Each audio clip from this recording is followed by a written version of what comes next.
Hello, and welcome to the mountain. I'm Cooper Baer. Today we have a break from some of the heavy political and virus news for a little bit of baseball. On November 16th, the 2021 MLB Hall of Fame ballot was announced. Many believe that this may be the first year since 2013 where no inductees are selected. The reason this may be is because the top three candidates receiving votes, Curt Schilling, Roger Clemens, and Barry Bonds, are all surrounded by controversy. Between Schilling's history of bigotry and hateful comments, Barry Bonds' performance-enhancing drug scandal, and Roger Clemens' 6 felony counts, all three of them have not been able to make it off the ballot in their first 9 years. Here to talk about it with me is my father, Dave Baer, and senior Orioles writer at The Athletic, Dan Connolly. I'm Cooper Baer. This is Dave. Thank you for being on the show, Dave. Thank you. It's nice to be here. So, early in November, the 2021 Hall of Fame ballot was actually announced. What are your thoughts? Well, I think there's 3 people who are in their 9th year, right? There are Between what? Schilling. Clemens and The third one is Barry Bonds. Barry Bonds, right? Absolutely. So you're familiar with all three? Of course. Okay, great. So many people are saying that actually nobody could be inducted this year, as they're the top 3 receiving votes, but none of them have gotten over 75%. Yeah, but I think last year Schilling got 70%, right? And I think he picked up something like 15 points from the prior year. Do you think he can get over the hump? I think he will, because I don't think they're going to have a year without anybody inducted, right? And there's not a lot of new people coming onto the ballot in their first year of eligibility, right. So he's probably going to walk in. He's probably going to be the only one, though. My thought. Oh, so you think he's the only one that's going to get enough votes? I think so.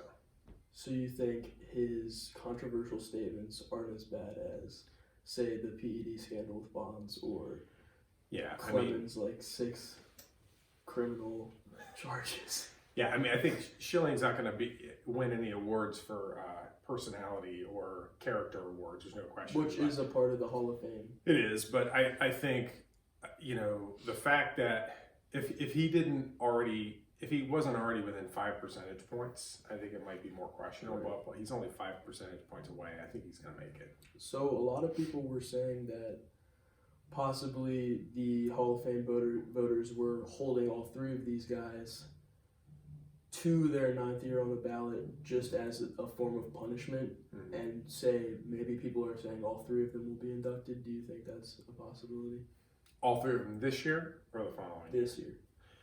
I think that could be, but if you look at, I think the other 2 only got, didn't they barely break 60 last Clemens year? And Bonds? Yeah, I think. Yeah, I don't think Clemens actually even received 60. 59, somewhere in that neighborhood. So the thing is, I think what's interesting is you look at those 2 guys, they're statistically, I get that they're the PED era and things like that, but even if you take that into account, those guys had great stats, and they're, against their peers in the same time period, they were superstars, right? 73 home runs? I mean, he absolutely shattered the home run record. Yes. So I think that what's interesting is statistically, those guys seem more deserving, but baseball has not really come to terms with the whole PED era and getting beyond that. I kind of think that those guys are not going to make it on this year or next. So do you think that the Veterans Association could be more lenient to them, like say 10 more years down the road?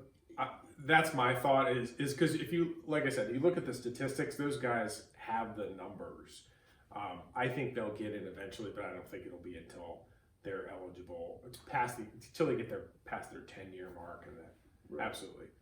Schilling, though, what's interesting is beyond the nasty political statements and horrible things he said, his stats are really not that impressive. He had a couple of really good years, and he had great postseason numbers.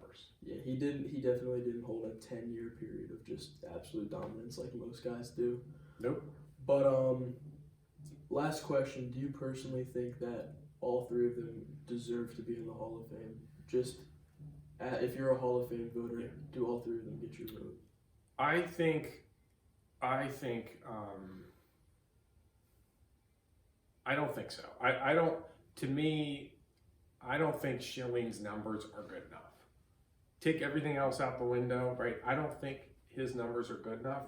I think he'll make it in just because of the class that he's associated with now, right?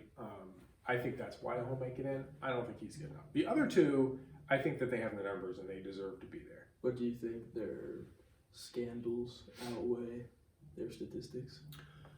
Personally, no. I think it should be more about, for the most part, about the baseball achievements. Now, I mean, there's limits to that, right? I mean, certainly, but I don't think the PED issues are something that would make me think they're undeserving. Right. Well, thanks, Dave. You're welcome. The clock winding down for inductees to be selected, many fans wait eagerly to see if there will be 1, 3, or 0 additions to the Hall in Cooperstown. Thanks for watching. This was Cooper Baer with The Mountain.